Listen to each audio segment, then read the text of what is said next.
Kirlaven. Spojtasuk.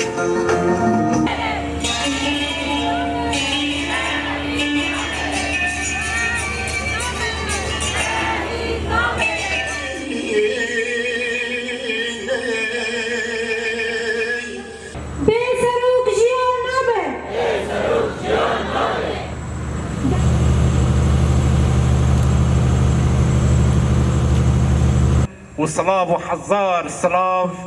جو شربان المين چپری سینوری خاگرتنه 24 ساعتا صلاف نگرم بناوی طاقه شیخ مقصود و اشرفی ام جوارا بریدکن براستی شهید احمد سال 2006 تبلبیناوی پاراستنا طاقه خابکه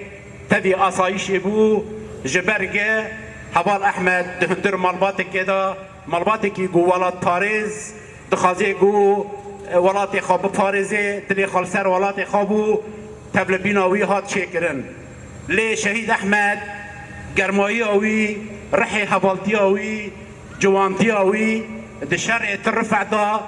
لکلک حوال خا شرکر حطانی داویه لی شرع گل سر عفرین جی چه بویا حوال احمد بدرکی گرم بمرالکی بلند کت شرع عفرین حطانی داویه لبر خدا لی حوال احمد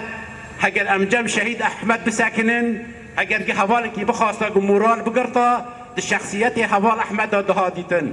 که اگر حوالکی دخواستن گو مرال خابرن بکن رحی حوالتی جیر بکن د شخصیت حوال احمد دهادیتن فهو الشمعة التي تحترق لتضيء درب الآخرين وهو الإنسان الذي جعل من عظامه جسرا ليعبر الآخرون وهو كالشمس التي تشرق إن حل ظلام الحرمان والاضطهاد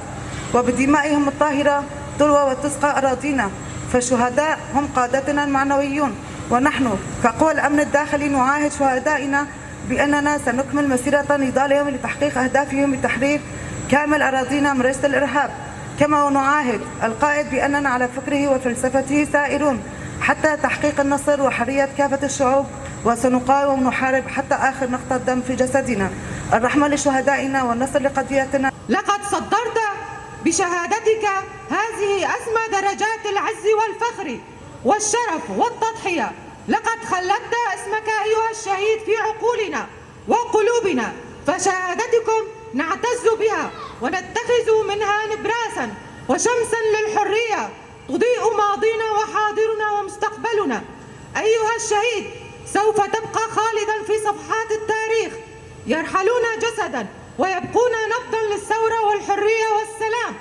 نعاهد شهداءنا على إكمال الدرب الذي سلكوه والحفاظ على ما جلبته تضحياتهم. نمري شهيد أحمد نمري